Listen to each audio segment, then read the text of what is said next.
नाज़रीन तव्हांखे ॿुधाईंदा हलूं त उमरकोट जे तालके पिथोरो जी पुछड़ी जे समय आबादगारनि तरफ़ां आबपाशी अमलदारनि ख़िलाफ़ एहतजाजी मुज़ाहिरो।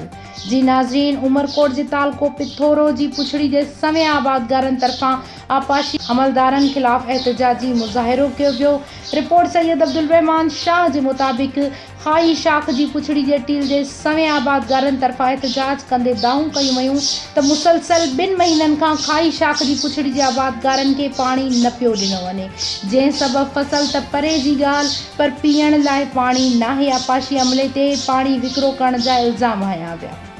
आबादगारनि चयो त SDO शाहिद हुसैन मेमण तरफ़ां मुंड जे बाअसर ज़मींदारनि खां ॻरी रिश्वत एवज़ गैर क़ानूनी तरीक़े सां पाइप ऐं पखा लॻाए ॾिना विया आहिनि, जंहिं सबबि पुछड़ी ताईं पाणी नथो पहुचे।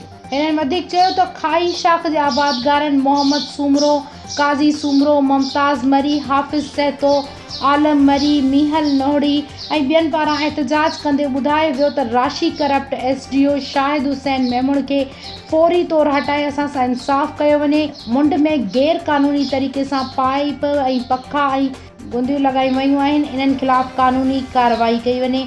ॿी सूरत में एहतजाज जो दाइरो वधायो वेंदो।